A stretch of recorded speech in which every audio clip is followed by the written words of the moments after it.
तो बुलेटिन में सबसे पहले बात हम सांसों पर लगे पहरे की करेंगे, क्योंकि हम सभी ये जानना चाहते हैं कि हमारी सांसों पर लगा ये पहरा कब खत्म होगा। आखिर कब दिल्ली और उसके आसपास के शहरों में रहने वाले लोग खुली और साफ हवा में सांस ले पाएंगे, क्योंकि पॉल्यूशन तो हर साल की यही कहानी हो चुकी है। ऐसे में जब जरूरत है इस तस्वीर को बदलने की, तो बात दिल्ली की करें तो आज यहां हवा की गुणवत्ता सबसे खराब स्तर पर पहुंच गई है। लोधी रोड पर AQI बताने वाला डिजिटल बोर्ड इसकी पुष्टि करता है। एम्स के पास धुंध का गुबार गाड़ियों की रफ्तार को धीमा कर रहा है। मोहब्बत की बेमिसाल इमारत ताजमहल तो मानो दिखना ही बंद हो गई है। स्मॉग की चादर ने ताजमहल को पूरी तरह से अपने आगोश में ढक लिया है। इसी तरह दिल्ली का इंडिया गेट भी धुंध में गुमसा है। दिल्ली में राजघाट के पास वाला इलाका सफेद धुंध से घिरा हुआ है। ऐसे में सबके मन में सिर्फ एक ही सवाल है कि आखिर पॉल्यूशन का सॉल्यूशन क्या है और लोगों को साफ हवा का हक आखिर कब मिलेगा।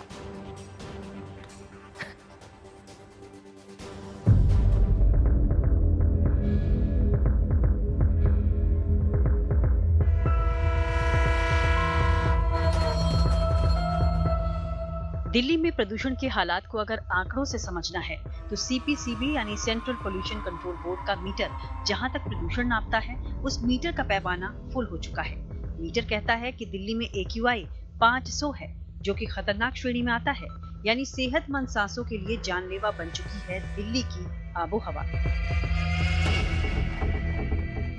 हालात की गंभीरता को देखते हुए सरकार ताबड़तोड़ एक्शन ले रही है। राजधानी में ग्रैब 4 लागू है। सभी तरह के निर्माण कार्यों पर प्रतिबंध है।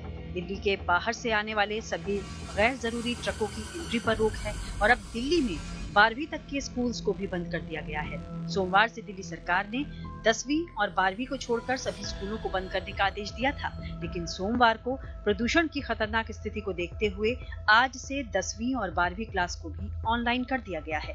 प्रदूषण से फिलहाल राहत के आसार नहीं दिख रहे, लिहाजा दिल्ली के बाद NCR में आने वाले उत्तर प्रदेश के स्कूल्स को भी आज से बंद कर दिया गया है।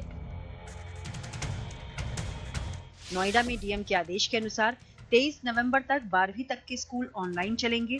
23 नवंबर के बाद फिर से स्थितियों को देखकर ही आगे का फैसला लिया जाएगा। वहीं फरीदाबाद में अगले आदेश तक 12वीं तक के सभी प्राइवेट और सरकारी स्कूल्स को बंद कर दिया गया है। सारी क्लासेस अब ऑनलाइन मोड पर चलेंगी। गाजियाबाद के जिलाधिकारी ने भी अगले आदेश तक 12वीं तक के क्लास को ऑनलाइन चलाने का आदेश दिया है। गुरुग्राम में भी 12वीं तक के स्कूल्स को बंद कर दिया गया है। यहाँ भी छात्रों की क्लासेस ऑनलाइन चलेंगी। देश की सर्वोच्च अदालत ने CAQM को सख्त हिदायत दी है कि भले ही AQI 450 से नीचे आ जाए, लेकिन उसकी अनुमति के बगैर ग्रैब 4 के प्रतिबंध नहीं हटेंगे, जिसमें निर्माण कार्यों पर पूरी तरह से रोक के अलावा 12वीं तक के स्कूल्स को बंद करना शामिल है। सुप्रीम कोर्ट के आदेश के बाद दिल्ली यूनिवर्सिटी ने भी अपने सभी कॉलेजेस को बंद कर दिया है। 23 नवंबर तक अब सभी क्लास ऑनलाइन मोड पर चलेंगी। हालांकि यूनिवर्सिटी की परीक्षाओं और इंटरव्यू के शेड्यूल में कोई बदलाव नहीं किया गया है। बढ़ते प्रदूषण को देखते हुए दिल्ली के दफ्तरों के समय में भी बदलाव किया गया है। दफ्तरों को अलग अलग समय खोलने और बंद करने का फैसला लिया गया है। अब MCD के दफ्तरों में सुबह 8:30 बजे से लेकर शाम 5 बजे तक काम होगा। दिल्ली सरकार के दफ्तर सुबह 10 बजे से लेकर शाम 6:30 बजे तक काम करेंगे। ये आदेश 28 फरवरी 2025 तक लागू रहेगा।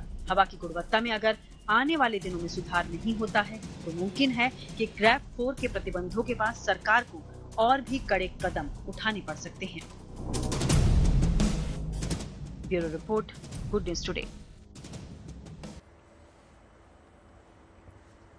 देखिए, बताया जा रहा है कि आज पोल्यूशन सबसे खतरनाक स्तर पर पहुंच चुका है। सुबह अपने काम के सिलसिले में घरों से बाहर निकले लोगों ने क्या महसूस किया, आइए जानते हैं उन्हीं की जुबानी।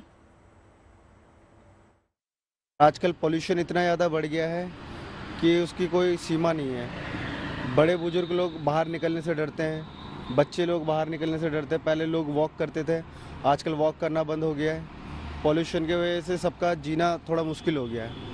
और सरकार ने बोला है कि मास्क वास्क लगा के घूमो, लेकिन उसका कोई असर होता हुआ दिख नहीं रहा है। दिल्ली के बढ़ते हुए पोल्यूशन के लिए यही कहना चाहेंगे कि बहुत दिक्कतें आ रही है। बच्चों के स्कूल वगैरह सब बंद हो चुके हैं और लोग बाग सुबह वॉकिंग करते थे तो वॉकिंग भी नहीं कर पा रहे। अब हेल्थ इश्यूज भी बहुत आ रहे हैं। जो पहले जो खुल के सांस ले पाते थे अब वो भी बहुत दिक्कत आ रही है उसमें भी। दिल्ली में तो बहुत सारा पोल्यूशन दिख रहा है सभी। अभी मैं घूमने के लिए यहाँ पे आया हूँ पहले पिछले 2 साल से आया था मैं, इतना पोल्यूशन नहीं था, लेकिन अभी घूमने के लिए बहुत तकलीफ हो रही है यहाँ पे, क्योंकि बहुत सारा पोल्यूशन दिख रहा है। खांसी की बहुत सारी तकलीफें यहाँ पे अभी दिखाई दे रही। AQI जो कि एयर क्वालिटी इंडेक्स है, वो काफ़ी दूसरे शहरों से बहुत ज़्यादा ही सीवियर पोल्यूट हो चुका है। तो अगर ऐसा ही चलता रहेगा तो हेल्थ ख़राब हो जाएंगी। तो हवा बेहद खराब है और बचाव ही उपाय है, लेकिन कैसे करें अपना और अपनों का बचाव? आसान भाषा में जानिए डॉक्टर से। दिन पर दिन दिल्ली गैस चैम्बर का रूप लेते जा रही है। यूं कहे तो अब सांस का आपातकाल वाकई में लोगों को देखना पड़ रहा है। बात करने के लिए हमारे साथ डॉक्टर बॉबी बलोत्रा है, जो सीनियर पल्मोनोलॉजिस्ट है। सर, आप बाहर हो खुद इस एयर में, जो आप इस वक्त सांस ले रहे हैं, कैसा महसूस कर रहे हैं? सबसे पहले तो मैं आपसे जानना चाहूंगी। काफ़ी घुटन महसूस होती है, और अगर प्रोलॉन्ग बिना मास्क के, N95 मास्क है, इसके बिना अगर मैं एक हॉस्पिटल से दूसरे हॉस्पिटल में जाता हूँ तो चेस्ट में पेन तक होना शुरू हो जाता है। Although I am not asthmatic और COPD पेशेंट, बट इतना ज़्यादा प्रदूषण है, नाक, कान, गला, आंखें सब जलती हैं। तो सर, N95 तो एक है बचाव का, कि बाहर निकले तो N95 जरूर पहने। लोग कपड़े भी मतलब मुंह में बांध के निकल रहे हैं, जो N95 ले सकता है वो N95 भी ले रहे हैं। लेकिन बचाव इस मतलब जो स्तर लगातार जो है घटता जा रहा है, खराब श्रेणी में पहुंच रहा है हवा का स्तर, इससे बचा कैसा जाए? किस तरीके से खुद को हम लोग जो है सुरक्षित रख सकते हैं? देखो, ये जो पॉल्यूशन है ये इफेक्ट तो कर रहा है। इसकी मात्रा जितनी ज़्यादा होगी उतना ही ज़्यादा बॉडी पे इफेक्ट करेगा। तो जितना इंडोर रहें उतना अच्छा है, जितना एयर प्यूरिफायर या घर के अंदर प्यूरिफाइंग प्लांट्स लगा के अपने घर को जो है वो एयर प्रदूषण से कम अंदर आने दें, वो बेटर रहेगा। और जैसे एकदम सडनली ठंड हो गई और एकदम जो है उस वजह से प्रदूषण लेवल बहुत ज़्यादा बढ़ गए हैं, जो और बेनिफिशियल चीज़ें हैं वो स्टीम लेना है, गार्गल्स करना है, मुंह धोएं ताकि आंखों में जो जा रहा है प्रदूषण वो ठीक हो। Outdoor activity, specially athletic activity जैसे भागना, दौड़ना, बाहर बैठ के योगा करना, वो अवॉइड करें। और खाने पीने में भी कोई ऐसी चीज़ ना खाएं जिससे गला ख़राब होता हो, जैसे बहुत ही सिट्रिक चीज़ें, विनेगर वाली चीज़ें, और जो खट्टी चीज़ें हैं, बहुत ज़्यादा बर्फीली ठंडी चीज़ें जो जाके गले में इफ़ेक्ट करती हैं, वो गले को और कमज़ोर करती हैं। प्रदूषण से जो इफ़ेक्ट आ रहा है वो कई फोल्ड मल्टीप्लाई हो जाता है।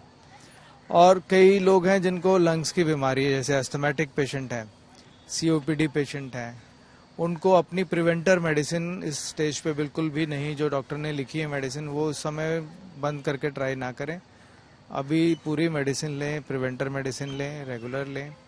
और जो लोग स्मोकर्स हैं वो कृपया करके इतनी वैसे ही धुआं और वो चल रहा है वो ना करें, बिकॉज ये सारा प्रदूषण लंग्स तक ही सीमित नहीं है। इसके कण आपके ब्लड सर्कुलेशन में जा रहे हैं, जो आपको कंटिन्यूस हेडेक कर रहे हैं, साइनसेस में जमा हो रहे हैं, हार्ट के अंदर जाके दिक्कत पैदा कर रहे हैं, प्रेग्नेंट वुमेन में जाके ये बच्चे तक को इफेक्ट कर रहे हैं। तो प्रदूषण से बचें, खुद प्रदूषण ना करें, और जो प्रिवेंटिव डाइट है, अच्छी डाइट लें और घर के अंदर रहें, जैसा गवर्नमेंट कोशिश कर रही है ग्रैब 4 लगाकर कि मैक्सिमम लोग जो हैं वो वर्क फ्रॉम होम कर लें, बच्चे घर में पढ़ लें, जब तक ये लेवल कम नहीं होते प्रदूषण के। देखिए, दिल्ली में आज सुबह हवा का क्या हाल है बता रहे हमारे संवाददाता जितेंद्र बहादुर। देखिए, दिल्ली NCR में प्रदूषण की स्थिति अभी भी बेहद गंभीर स्थिति में बनी हुई है, लेकिन ये कहा जा रहा है कि कल की अपेक्षा थोड़ा विजिबिलिटी में सुधार हुआ है। मैं इस वक्त विजय चौक पर मौजूद हूं और यहाँ की स्थिति आपको दिखाना चाहेंगे। आप मेरे पीछे देख सकते हैं नॉर्थ ब्लॉक और साउथ ब्लॉक। यहाँ पर जिस तरीके से कल की जो स्थिति थी वो काफी गंभीर स्थिति थी, क्योंकि यहाँ विजिबिलिटी एकदम ना के बराबर थी, और दोनों, चाहे नॉर्थ ब्लॉक हो, साउथ ब्लॉक या फिर राष्ट्रपति भवन, यहाँ पर किसी भी तरीके से पूरा ये रास्ता दिखाई नहीं पड़ रहा था। स्थिति ये थी कि कई इलाकों में 500 के पार जो वो AQI था, और ये काफी खराब स्थिति थी। लोगों को सांस लेने में काफी प्रॉब्लम हो रही थी। लोग जो एक जगह से दूसरी जगह जा रहे थे उनको काफी समस्याओं का सामना करना पड़ रहा था। कई इलाके दिल्ली में हैं जहां पर पानी का छिड़काव तो किया जा रहा था, लेकिन उसका किसी भी तरीके से असर इस प्रदूषण को कम करने में दिखाई नहीं पड़ रहा है। सबसे बड़ी बात है कि ग्रेफ 4 के नियम भी अब दिल्ली में लागू किए हैं। सुप्रीम कोर्ट ने काफी फटकार लगाई थी, उसके बाद अब ग्रेफ 4 के नियम लागू कर दिए गए हैं। और सबसे खराब स्थिति जो है कई इलाकों में आज भी ये कहा जा रहा है कि सुबह सुबह जो 16 ऐसे स्थान हैं जहां 500 के आसपास AQI है और वहां की स्थिति बेहद गंभीर अभी भी प्रदूषण के लिहाज से बनी हुई है। यही वजह है कि दिल्ली NCR के तमाम स्कूल और जो कॉलेजेस हैं उनको बंद किया गया है। ऑनलाइन जो क्लासेस हैं वो चलेंगे। दिल्ली के जो तमाम इलाके हैं, जो स्कूल्स हैं, उसमें ऑनलाइन क्लास लेने के लिए निर्देश दिए गए हैं। और मौसम विभाग की अगर माने तो उनकी तरफ से ये कहा जा रहा है कि आने वाले 4-5 दिन जो है काफी खराब स्थिति बनी रह सकती है, क्योंकि जो हवा में नमी है वो भी ज्यादा हो सकती है और उसके चलते जो है प्रदूषण का लेवल और ज्यादा बढ़ सकता है। लेकिन अगर आज की बात करें तो आज थोड़ा सा इन तमाम इलाकों में धीमी धीमी हवा चल रही है, जिसके चलते जो विजिबिलिटी कल एकदम 0 के बराबर थी, दिखाई नहीं पड़ रहा था, आज वो विजिबिलिटी ठीक है। और ये दिखाई पड़ रहा है कि कुछ जगहों पर एयर क्वालिटी इंडेक्स जो है उसमें काफी कमी आई है, जिसके चलते ये लग रहा है कि प्रदूषण लेवल थोड़ा सा डाउन हुआ। लेकिन कई ऐसे इलाके हैं जहां अभी भी 500 के पार AQI है, जो कि बेहद खतरनाक स्थिति में है। दिल्ली से कैमरामैन शगुन भरद्वाज के साथ जितेंद्र सिंह। प्रदूषण से बचने के लिए सबसे सस्ता और टिकाऊ उपाय है मास्क। कितने तरह के मास्क बाजार में मिल रहे हैं, कौन सा मास्क आपके लिए बेस्ट है और किस तरह के मास्क पहनकर आप खुद को प्रदूषित हवा से बचा सकते हैं, ये भी हमारे लिए जानना बेहद जरूरी है। तो देखिए खास रिपोर्ट। राजधानी में लगातार प्रदूषण जो है वो खतरनाक स्तर पर पहुंच रहा है और ऐसे में बढ़ रही है एयर प्यूरिफायर और मास्क की डिमांड। लोग ज्यादातर जो है मास्क पहनकर घरों से बाहर निकलना जो है पसंद कर रहे हैं, लेकिन कितना कारगर है ये मास्क और किन किन तरीके के मास्क जो है इस वक्त मार्केट में उपलब्ध है। हम इस वक्त मौजूद है दिल्ली की सबसे बड़ी एशिया की जो मार्केट है, मेडिकल मार्केट है, और हमारे साथ है आशीष ग्रोवर जो कि मेडिकल एसोसिएशन के GS है। सर, आपसे सबसे पहले पूछूंगी, मार्केट की बात हो रही है, डिमांड सबसे ज्यादा किन मास्क की है? देखिए, जैसे कि एकदम से पैनिक होता जा रहा है और डे बाय डे पोल्यूशन बढ़ रहा है, हर साल बढ़ रहा है। वैसे तो आपको पता है इंडिया के अंदर कोई मास्क का इतना चलन नहीं था, बट कोरोना के बाद बहुत ज़्यादा है और अब जैसे जैसे लोगों को अवेयरनेस हो रही है तो इस टाइम पोल्यूशन हाई टाइम पे है तो लोग ले रहे हैं। तो नॉर्मल मास्क जो है वो एक आप देखेंगे तो ये एक नॉर्मल मास्क है, 3 लेयर मास्क इसको कहते हैं। ये सर्जिकल टाइप मास्क है, इस तरह से हैं। इसके बाद आप ग्रेडिंग में आते जाएंगे तो अलग N95 3mm अलग। मैं सर्जिकल मास्क से पहले शुरू करूंगी क्योंकि बेसिक एक ये ऐसा मास्क है, सबसे सस्ता मास्क है और लोग, हमारी जो आधी पॉपुलेशन है वो यही प्रेफर करते हैं क्योंकि कॉस्टिंग बहुत ज्यादा कम पड़ती है। उनकी स्पेंडिंग पावर हर एक आदमी की नहीं है और यूज एंड थ्रो मास्क होते हैं। तो अगर कोई 50-100 रुपए 150 रुपए का मास्क लेगा तो उसको दर्द होता है उस चीज के लिए। तो ये एक नॉर्मल सा मास्क है जिसको आप यूज एंड थ्रो कर सकते हो। ये धो के भी कई बार आदमी इसको यूज कर लेते हैं, हल्के करना नहीं चाहिए इसे, बट से लोग करते हैं। और जैसे कि प्रधानमंत्री जी का एक आह्वान हुआ था कि आप कॉटन कपड़े का भी मास्क बनाएं, तो लोग उस पर भी बहुत डाइवर्ट हुए हैं क्योंकि घर पे कॉटन हर एक लेडीज के पास होता है, रुमाल होता है, तो उसको शेप दी गई है। बट जो यूज करते हैं या अगर जिसको थोड़ी प्रॉब्लम ज्यादा है या डॉक्टर रिकमेंड करता है तो फिर वो एक्चुअल मास्क के लिए ऊपर आता है और परचेज करता है। तो कॉटन मास्क जो है वो बेहद ही सस्ता है और हर कोई यूज एंड थ्रो वाली चीज प्रेफर करता है। तो ये एक ऐसा मास्क जो हर एक जो इंसान है वो ये मास्क अफोर्ड कर सकता है। लेकिन बहुत से मास्क की वैरायटी जो है वो मार्केट में है। N95 तो आई थिंक सबसे ऊपर होता है, बट उसकी फैमिली में तमाम जो है उसके बारे में है। ये जिस तरह आप देख रहे हैं ये N95 फिल्टर है, इसमें डबल फिल्टर भी आता है, ये नॉर्मल है, विदाउट फिल्टर भी है। अब इसके अंदर कैटेगरीज हैं कि आपको किस तरह के एस्थमेटिक लोग हैं, उनको किस तरह का मास्क चाहिए, वो डॉक्टर जैसे रिकमेंड करता है, या किसी को बहुत सिवियर है, एलर्जी बहुत ज्यादा है, डस्ट से है, तो उसको फिर उस हिसाब से लेना पड़ता है। बट ये महंगे मास्क हैं तो इसको हर एक आदमी लेता नहीं है क्योंकि 200-250 रुपए का अगर मास्क लेगा और अगर 2 दिन में उसको थ्रो करना पड़ेगा तो पेन होता है उसको। बाजार में N95 की क्या कीमत है इस वक्त? N95 जैसे अभी है 300-350 का MRP जिसकी है, तो ये होलसेल मार्केट है तो यहाँ पे 20-10% डिस्काउंट होता है। बट अगर आप यही चीज लेंगे रिटेल शॉप से तो उस पर 5-10% से ऊपर डिस्काउंट नहीं मिलेगा। ठीक है, मैं N95 के फिल्टर मास्क के बारे में जानना चाहूंगी। इसकी क्या प्राइस है, क्या कॉस्टिंग पड़ती है और फिल्टर मतलब ये कितने टाइम ड्यूरेबल है, कितना टाइम इंसान जो है इसको पहन सकता है? ये डिपेंड करता है, अगर बहुत ज्यादा कहीं पे डस्ट है और अगर डस्ट ज्यादा है या बहुत ज्यादा पोल्यूशन जहाँ पर है तो हो सकता है ये 1 दिन या 2 दिन चले, उसके बाद ये फिल्टर आप चेंज कर सकते हैं। या इसको कई लोग वॉश भी करते हैं, लेकिन वॉश करना नहीं चाहिए, बट लोग यूज करते हैं इसको। कल फिल्टर की कॉस्टिंग क्या पड़ती है? फिल्टर इसका बहुत सस्ता होता है, 10-20 रुपए का फिल्टर सेट आता है, 30 से 40 फिल्टर एक में होते हैं, तो आप इसको रिप्लेस कर सकते हैं इसके अंदर। और बाकी अगर मैं मास्क की बात करूं, क्योंकि बहुत से N95 का रूप देते हुए ना इस तरीके के मास्क मार्केट में बेहद मिलेंगे, बहुत तरीके के। कंपनीज हैं, जिस तरह से एकदम से प्रेशर आया और मास्क की रिक्वायरमेंट हुई तो मैन्युफैक्चरर्स बहुत ज्यादा है मार्केट के अंदर, अलग अलग जिससे हम अपना माल बेचना है या सर्जिकल के अंदर डील करते हैं। तो हर एक कंपनी जैसे रॉमसन का है, एक का है, तो अलग अलग कंपनी इसको बना रही हैं। किसी की शेप चेंज होगी, किसी का कलर चेंज होगा, बेसिक जो है वो एक मास्क है। लेकिन लोग मास्क तो पहन रहे हैं, मास्क से कितना बचाव है? जितना प्रदूषण का लेवल बढ़ता जा रहा है, 500 के आज लगभग पास में ही AQI हमारा पहुंच गया है, तो क्या सर्जिकल मास्क अगर कोई पहनता है वो बचाव कर पाएगा अपना? डेफिनेटली देखो, मास्क इन एनी केस आपको बचाव तो करेगा ही करेगा। जो डस्ट है वो इनहेल नहीं होगी, डायरेक्ट नहीं होगी, फिल्टर होकर जाएगी। चाहे आप ये मास्क लगाइए, इससे और ज्यादा फिल्टर होगा, बट इसके ऊपर डस्ट आने के बाद इसमें दिक्कत आएगी आपको, और ये थिन है तो इसमें ज्यादा दिक्कत नहीं आएगी। बट मास्क लगाने से इन एनी केस आप भी खुद लगा के चल रहे हैं, हम लोग बाहर जाते हैं तो खुद लगाते हैं, अंदर नहीं लगा सकते क्योंकि बहुत ज्यादा कंजेशन रहता है, तो इसलिए दिक्कत रहती है। तो मार्केट में जाएंगे तो डस्ट नहीं आएगी, तो उसको बचाने के लिए मास्क तो आपका चलेगा, और डेफिनेटली उससे आपको रिलीफ तो मिलता ही है। N95 अगर कोई पहनता है तो 1 दिन, 2 दिन, 3 दिन, कितने दिन तक पहना जा सकता है? अब जैसे कहते हैं कि 3-4 दिन, आप 5 दिन यूज कर सकते हैं, और उसके बाद फिल्टर चेंज कर दीजिए या फिर नया ले लीजिए उसको। और तो तमाम तरीके की वैरायटी जो है वो मास्क की इस वक्त मार्केट में और काफी ज्यादा डिमांड में, क्योंकि जैसे जैसे प्रदूषण का स्तर बेहद ही खराब श्रेणी पे पहुंचता जा रहा है, वैसे वैसे एयर प्यूरिफायर एक ऐसी चीज, क्योंकि लोग घरों के अंदर एयर प्यूरिफायर लगाना पसंद करते हैं, लेकिन बाहर निकलते समय सिर्फ एक मास्क है जिससे बचाव किया जा सकता है। तो तमाम तरीके के ऑप्शंस है, लेकिन जो सबसे ज्यादा भारी डिमांड की अगर हम बात करें तो वो इन सर्जिकल मास्क की, क्योंकि ये बेहद ही सस्ते मास्क है। अगर यूज एंड थ्रो है, कॉस्टिंग की बात करें वैसे इसकी मैन्युफैक्चरिंग कॉस्टिंग 2-3 रुपए वाली ही पड़ती है, लेकिन मार्केट में बाजारों में जो है 10 रुपए का ये मास्क मिलता है। 2 से 10 तक का इसका रेट है।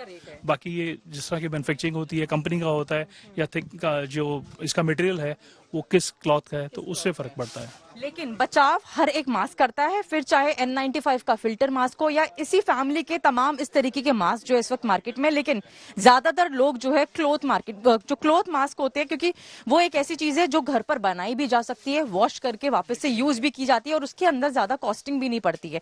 तो बहुत लोग वो मास्क, क्लॉथ वाले कपड़े के मास्क या फिर इस तरीके के सर्जिकल मास्क जो होते हैं वो प्रेफर करते हैं। लेकिन तमाम वेराइटी और तमाम ऐसी डिमांड जो है वो बढ़ती जा रही है जैसे जैसे प्रदूषण का स्तर खराब श्रेणी में जा रहा है। कैमरा पर्सन अभिषेक कुमार के साथ मनीषा लड्डा, दिल्ली। दिल्ली में AQI 500 के करीब है। इतना ज्यादा प्रदूषण लोगों की सेहत के लिए घातक साबित हो सकता है। जानकारों की माने तो स्थिति इससे भी ज्यादा गंभीर हो सकती है, क्योंकि जो संकेत मिल रहे हैं उसके मुताबिक दिल्ली पर प्रदूषण का सबसे गंभीर खतरा मंडरा रहा है। दिल्ली में प्रदूषण का स्तर अपने रिकॉर्ड स्तर पर पहुंचता हुआ दिखाई दे रहा है। क्या वाकई ये दिल्ली की सबसे प्रदूषित स्थिति है, या इससे पहले भी दिल्ली इस स्थिति में आया? दिल्ली में कई सारे लोग हालांकि प्रदूषण को ट्रैक करते हैं, लेकिन आज हमारे साथ एक ऐसे शख्स हैं जो पिछले कई दशक से दिल्ली के प्रदूषण को ट्रैक कर रहे हैं। हमारे साथ डॉक्टर जॉर्ज हैं, जो कि एडिशनल डायरेक्टर रह चुके हैं दिल्ली प्रदूषण कंट्रोल कमेटी में, और आज हमारे साथ हैं। सबसे पहले तो आपको का बहुत बहुत शुक्रिया हमारे साथ होने के लिए। जॉर्ज साहब, सबसे पहला सवाल, ये जो 2024 का स्मॉग है, क्या ये सबसे ज्यादा प्रदूषित साल का स्मॉग है आज तक की हिस्ट्री में, आज तक के इतिहास में? कुणाल, जहां तक स्मोक का सवाल है, जो नवंबर में जो स्मोक आता है, इसको सबसे पहले अपन ने डिटेक्ट किया था 2012 में, और 2012 के बाद जो मेजर माना जाता है वो 2016 का था, 2016 का। लेकिन जो स्मॉग में कल से देख रहा हूं, जो हम सीवियर प्लस में हैं और जिस स्थिति में है, उससे ऑफ कोर्स अभी डेटा वगैरह आपको चेक करना पड़ेगा, लेकिन यस, विजुअली जो है we are in the one of the worst smog, and I think it is the worst smog observed in Delhi in last 10-12 years। एक बात और भी समझ में जो आती है कि कई सारी चीजें जो हैं वो दिखती हैं, लेकिन दिखती तो है, हमें स्मॉग दिख रहा है, हमें दिख रहा है कि कितना ज्यादा प्रदूषण है, लेकिन कई सारी चीजें हमें थोड़ा स्पष्ट तौर पर, ये नासा का हमारे सामने ये मैप है, इसको जरा एक्सप्लेन कीजिए, क्योंकि यहाँ पर हमें कुछ सफेद जो स्पॉट दिख रहा है वो क्या है, थोड़ा सा सर एक्सप्लेन करते हैं इसको। देखिए, जो सफेद पैच जो दिखाई दे रहा है, ये वो धुआं है। धुआं का आप कह सकते हैं एक तरह से एक बादल है, गुबार है जो पूरा, ये जो कुछ पिंकिश गुलाबी कलर का कुछ दिख रहा है, ये इनहैबिटेशन है और ये दिल्ली है जो आप देख पा रहे हैं। और इस समय जो मैंने कहा कि अभी आपको देखना पड़ेगा कि ये वर्स्ट होगा या नहीं, अभी ये गुबार आपकी तरफ मूव कर रहा है। ये क्यों मूव कर रहा है? क्योंकि आपकी तरफ विंड डायरेक्शन है। ये पूरा गुबार इधर को आ रहा है और अगर ये दिल्ली के ऊपर पूरी तरह से आया तो मेरी समझ से आज से भी जो स्थिति है वो खराब हो सकती है। तो क्या इससे और खराब होगा, क्योंकि विंड डायरेक्शन जो है वो दिल्ली की तरफ इस बड़े धुएं के गुबार को ला रही है? जी हाँ, विंड डायरेक्शन तो अभी दिल्ली की तरफ मूव कर रहा है, स्पेशली ट्रांसपोर्ट लेवल पे, क्योंकि जनरली कहा जाता है कि हम लोग बोलते हैं कि काम कंडीशन है, वो काम कंडीशन जो बोलते हैं ग्राउंड लेवल पर बोलते हैं, लेकिन ये जो गुबार, ये जो धुंध आपकी तरफ मूव होती है, ये ट्रांसपोर्ट लेवल पे होती है। तो अभी इस समय ट्रांसपोर्ट लेवल जो है विंड डायरेक्शन दिल्ली की तरफ है। शायद हम इस मैप में इसको देख पाए, अगर कैमरा आपका चूज कर पाए तो ये मूविंग डॉट्स जो दिखाई दे रहे हैं, ये उस लेवल पर आपकी धुंध को, हवा की डायरेक्शन इस तरफ है, यानी आप डाउन विंड में हैं, अगर गुबार मूव कर रहा है तो आपकी तरफ आएगा जरूर। खबर अंतरिक्ष में भारत की बढ़ती पहुंच की करेंगे। एलन मस्क की कंपनी स्पेसएक्स ने फॉल्कन 9 रॉकेट के जरिए इसरो के GSAT-20 कम्युनिकेशन सैटेलाइट को लेकर उड़ान भरी। ये उड़ान फ्लोरिडा के कैप कैनेवरेल से भरी गई। इस भारतीय सैटेलाइट को भारत के कम्युनिकेशन इंफ्रास्ट्रक्चर को बढ़ाने के लिए डिजाइन किया गया है। एक बार शुरू होने पर यह सैटेलाइट देश भर में अहम सेवाएं देगा। इनमें दूर दराज के इलाकों में इंटरनेट कनेक्टिविटी और उड़ान के दौरान सर्विसेज शामिल हैं। बताया गया है कि इसरो का ये सैटेलाइट काफी भारी था और इंडियन लॉन्च व्हीकल इसे स्पेस में ले जाने में असमर्थ था। इसी वजह से इसरो के स्पेसएक्स के साथ साझेदारी करनी पड़ी। तो ये बड़ी जानकारी आपको दे दें, फॉल्कन 9 रॉकेट से सैटेलाइट की लॉन्चिंग का वक्त आ चुका है। एलन मस्क इसरो की जुगलबंदी इस बार देखने को मिलेगी और ये जुगलबंदी कितनी कारगर साबित होती है आने वाले वक्त में, ये देखना होगा। आपको बता दें, इंडियन लॉन्च व्हीकल इसे स्पेस में ले जाने में असमर्थ था। यही वजह है कि इसरो के स्पेसएक्स के साथ साझेदारी करने के बाद इसे लॉन्च किया जा रहा है।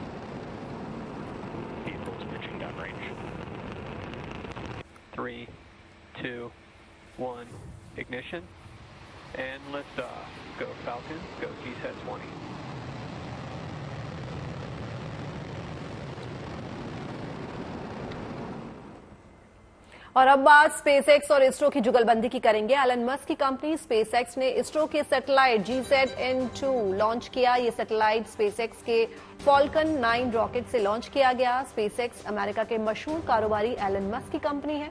इस सैटेलाइट को 14 साल के मिशन के लिए बनाया गया है, जिसके जरिए भविष्य में भारत के दूर दराज के इलाकों में इंटरनेट कनेक्टिविटी बढ़ेगी। साथ ही हवाई जहाज के उड़ाने के दौरान मोबाइल पर इंटरनेट सुविधा भी मिल सकेगी। तो इस सैटेलाइट को 14 साल के मिशन के लिए बनाया गया है और इससे मस्क और इसरो की जुगलबंदी साफ तौर पर देखी जा सकती है। High speed broadband internet connectivity इससे मिलेगी और हवाई जहाज में उड़ान के दौरान सबसे अच्छी बात कि सबको इंटरनेट सुविधा मिलेगी, जो अब तक नहीं मिलती थी। तो अपने आप में बेहद बड़ी कामयाबी जो है वो।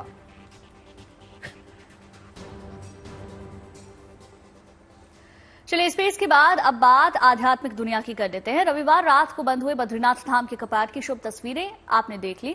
अब आपको दिखाते हैं बद्री विशाल के मुख्य देव सदस्य भगवान उद्धव जी और कुबेर जी की और शंकराचार्य की डोली यात्रा के पांडुकेश्वर निकलने की खास तस्वीरें, क्योंकि जोशीमठ के पांडुकेश्वर और नरसिंह मंदिर में ही अगले 6 महीने तीनों की अपने अपने शीतकालीन गद्दी स्थल पर पूजा अर्चना होगी।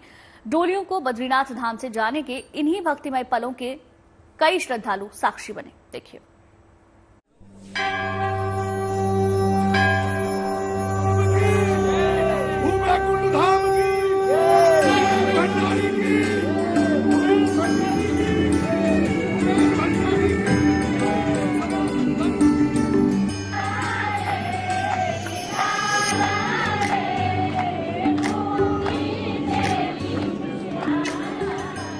भगवान बद्री विशाल की महिमा का बखान करते ये गीत हर साल बद्रीनाथ धाम परिसर की भक्तिमय बयार को कुछ ऐसे ही महका से जाते हैं।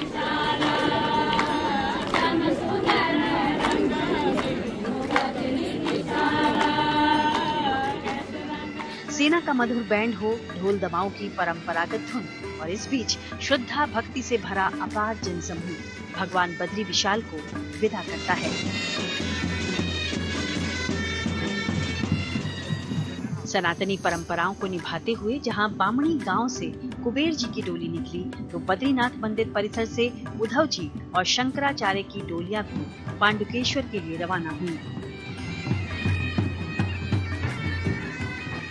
बद्रीनाथ धाम से चली ये डोली यात्रा सोमवार दोपहर पांडुकेश्वर पहुंची, जहां योग बद्री मंदिर में उद्धव और कुबेर की मूर्ति विराजमान हो गई हैं। बता दें कि इसी योग बद्री मंदिर में 2 महीने कुबेर और उद्धव जी की मूर्तियां योग बद्री जी के साथ विराजमान रहेंगी और ठीक जनवरी के महीने में जब उत्तरायण होता है तो कुबेर की मूर्ति यहाँ से पांडुकेश्वर गांव में ही मौजूद कुबेर मंदिर में चली जाती हैं, जहाँ बाकी 4 महीने कुबेर जी की पूजा का विधान है।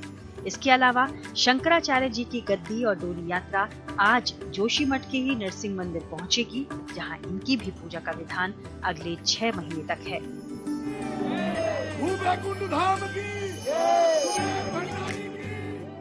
बीते रविवार रात 9:07 के शुभ मुहूर्त में बद्रीनाथ धाम के कपाट बंद किए गए और अब क्योंकि ये मौसम भारी बर्फबारी का है, इसलिए अगले 6 महीने भगवान बद्री विशाल के दर्शन पूजन के लिए कई श्रद्धालु पांडुकेश्वर भी पहुंचते हैं।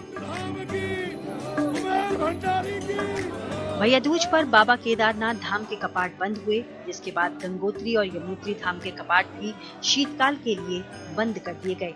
इसके अलावा पंच केदारेश्वर और दूसरे धामों के कपाट भी सनातनी परंपरा को निभाने के साथ बंद किए जा चुके हैं, लेकिन सबसे आखिर में बद्रीनाथ धाम के कपाट जब बंद होते हैं, उसके साथ ही 4 धाम यात्रा का भी आधिकारिक तौर पर समापन होता है। चमोली से कमल नयन सिलोड़ी के साथ bureau report, good news today.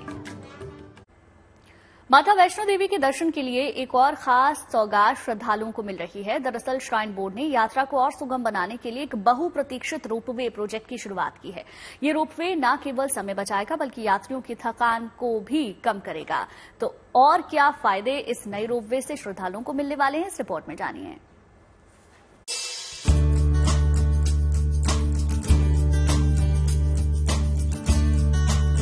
माता वैष्णो देवी के भक्तों को नई सौगात। मां के दरबार तक अब पहुंचना और आसान। एक और रोपवे प्रोजेक्ट की हो रही शुभ शुरुआत।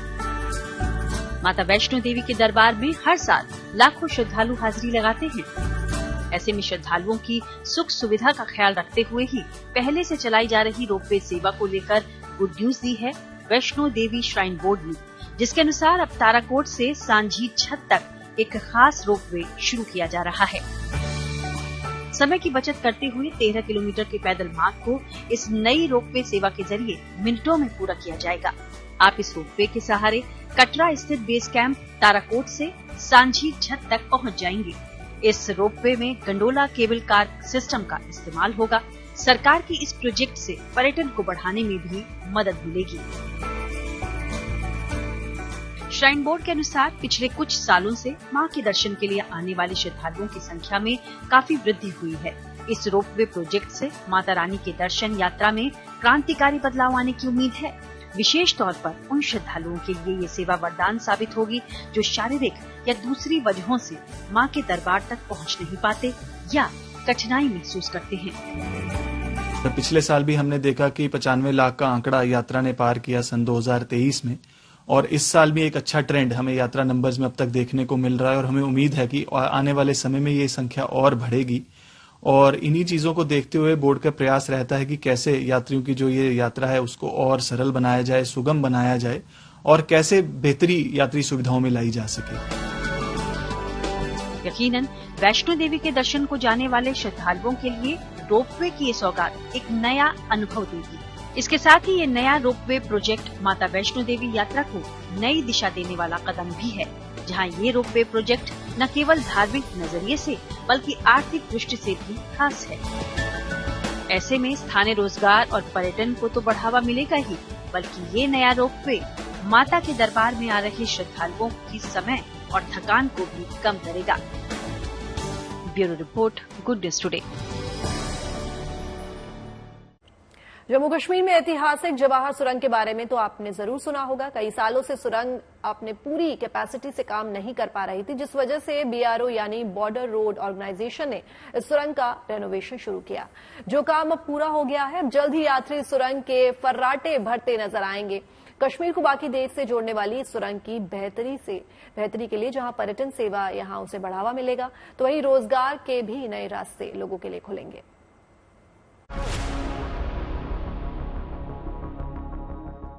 जम्मू को कश्मीर से अलग करने वाली पीर पंजाल माउंटेन रेंज में 2200 मीटर की ऊंचाई पर बनी ये ऐतिहासिक जवाहर टनल है, जो आजादी के बाद से साल 2009 तक कश्मीर को देश के दूसरे भागों से जोड़ने का एकमात्र जरिया रही है। अब घाटी में 2.5 किलोमीटर लंबी जवाहर टनल देश को गुड न्यूज दे रही है। दरअसल अभी तक जहां इस सुरंग का बनिहाल में जम्मू कश्मीर नेशनल हाईवे पर एक वैकल्पिक रूट के रूप में इस्तेमाल होता है, वहीं इसको अब लंबे समय तक चलाए रखने के लिए सुरंग का रेनोवेशन पूरा हुआ है, जिसको सीमा सड़क संगठन यानी BRO ने अंजाम दिया है। 1954 में एक विदेशी कंपनी द्वारा बनाई गई जवाहर टनल का काम 1960 में पूरा हुआ था, लेकिन इसे यातायात के लिए दिसंबर 1956 में ही खोल दिया गया। जब ये सुरंग बनाई गई थी तो उस समय इसकी क्षमता प्रतिदिन 170 वाहन थी। दरअसल 2010 के बाद से ही रेनोवेशन करने की जरूरत महसूस इस सुरंग के लिए होने लगी थी, जिसने इस सुरंग की क्वालिटी और सुरक्षा पर बुरा असर डाला। बाद के दिनों में ऐसा देखा गया है 2010 के बाद कि इसमें काफी सीपेज की प्रॉब्लम थी और नीचे की सरफेस उखड़ गई थी, जिससे गाड़ियों की चलने में दिक्कतें हो रही थी। बाद में इसमें लाइटिंग की भी दिक्कत हुई और बराबर इसमें वेंटिलेशन की भी दिक्कतें हो रही थी। तो इसलिए डिपार्टमेंट ने डिसाइड किया कि एक DPR बनाया और उसके हिसाब से एक रिहेबिलिटेशन का ठेका किया था। ये ठेका 62.5 करोड़ रुपए का है और इसके लिए हमने 18 महीने का टाइम लिया था और इसको काम को हमने पिछले साल जुलाई में शुरू किया था और इस साल अब तकरीबन हम इस काम को खत्म कर रहे हैं। पिछले साल जुलाई में शुरू हुए रेनोवेशन को करते हुए BRO ने सुरंग में हाई टेक्निक वाले निगरानी उपकरण लगाए हैं, जिससे सुरंग की हाईटेक सिक्योरिटी, निगरानी और सुरंग के अंदर के बुनियादी ढांचे को बेहतर किया गया है। सुरंग के दोनों तरफ कंक्रीट बिछाकर सतह को बेहतर बनाया गया है। इसके साथ ही सुरंग की परफॉर्मेंस की निगरानी के लिए भी सभी आधुनिक गैजेट के अलावा वेंटिलेशन जेट, पंखे और बेहतरीन लाइटिंग की व्यवस्था की गई है। हालांकि नई सुरंग में ईंधन से भरे टैंकर, LPG सिलेंडर और दूसरे विस्फोटक सामग्री ले जाने वाले ट्रकों की आवाजाही बंद है, जबकि पुरानी सुरंग से भी आवाजाही जारी है। जवाहर टनल का रेनोवेशन न सिर्फ इलाके के पर्यटन और व्यापार के लिए बेहतर है, बल्कि देश की सुरक्षा के लिहाज से भी जवाहर टनल अहम है। जम्मू कश्मीर में बनिहाल से अशरफ वानी के साथ bureau report, good news today. वहीं राजस्थान के बीकानेर में एक आदमी साइबर थाने में मुकदमा दर्ज करवाया और उसके पास व्हाट्सएप पर एक शादी के कार्ड की फाइल आई थी, जिसे उसने खोलकर देखा तो वो किसी जानने वाले का नहीं था, लेकिन 4 दिन बाद उसके अकाउंट से 4.5 लाख रुपए निकल गए। इसीलिए सभी को नए तरीके से हो रहे साइबर फ्रॉड के बारे में अलर्ट रहने की जरूरत है। क्या है पूरा मामला, देखिए रिपोर्ट।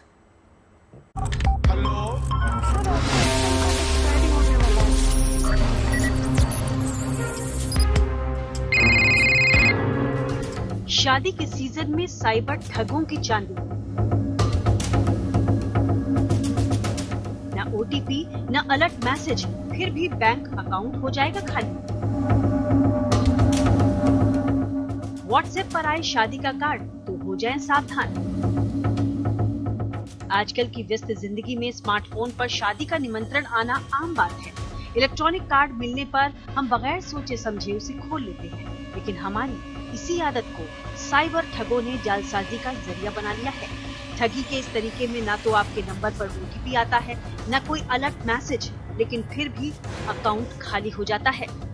इसके लिए ठग शादी के इनविटेशन कार्ड के नाम पर APK फाइल भेजकर ठगी को अंजाम दे रहे हैं। जो असली कार्ड है वो भी PDF फाइल के जरिए आ रहे हैं, लेकिन अगर APK लगा हुआ है तो इसका मतलब है इसके अंदर कोई एप्लीकेशन है, और अगर वो एप्लीकेशन विश्वसनीय स्रोत से नहीं है तो उस एप्लीकेशन में कई खतरे हैं, जैसे कि आपके मोबाइल का स्क्रीन शेयर वो कर सकता है कि आपके मोबाइल पे क्या हो रहा है उसको दिखता रहेगा, आपको पता नहीं चलेगा। जाने अनजाने ऐसा एप्लीकेशन डाउनलोड हो जाएगा जो आपके एसएमएस को एक डेस्टिनेशन ईमेल पे ऑटोमेटिकली फॉरवर्ड होता रहेगा।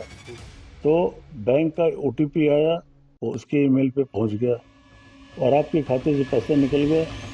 एपीके फाइल खोलने पर वो डिवाइस में ऑटो इंस्टॉल हो जाती है। इसके बाद डिवाइस का एक्सेस साइबर अपराधियों के पास चला जाता है। इससे साइबर अपराधी हमारे फोन के मैसेज रीड कर लेते हैं, जिसमें सेंसिटिव फाइनेंशियल इंफॉर्मेशन जैसे ओटीपी, पिन नंबर हैकर्स के पास चले जाते हैं और आप ठगी के शिकार हो जाते हैं। तो करना क्या है? करना यह है कि एपीके के आगे लुभावने नाम जुड़े होंगे। कोई कल्याणकारी योजना का नाम होगा, जैसे भी कहीं खेती का समय है तो कोई कृषि संबंधी होगा, कोई बीमारी फैली है तो डेंगू के चिकित्सा के बारे में होगा। जो उस समय के हिसाब से चल रहा है वैसा नाम डाल देंगे कि आपकी उत्सुकता बनेगी, आप उसको खोल लेंगे। मेहरबानी करके ऐसा मत कीजिए। जो भेजने वाला स्रोत है उसके बारे में जब तक आप तस्दीक नहीं कर ले तो उसको मत खोलिए। पिछले कुछ दिनों से देश भर में ठगी के ऐसे मामले सामने आए हैं। अगर आपके साथ भी ठगी का ऐसा कोई डिजिटल प्रयास होता है तो साइबर थाने में भी इसकी शिकायत जरूर करें। sanchar7.in वेबसाइट पर जाकर आप इस पर बनाए गए चक्षु पोर्टल पर संपर्क कर सकते हैं और ऑनलाइन शिकायत दर्ज करा सकते हैं। जयपुर से विशाल शर्मा के साथ bureau report, good news today. संक्षिप्त समाचार में आज के लिए बस इतना ही, लेकिन आप अपना बहुत बहुत ख्याल रखिएगा। फिर होगी आपसे मुलाकात कुछ ऐसी ही और अच्छी खबरों के साथ। देखते रहिए गुड न्यूज टुडे।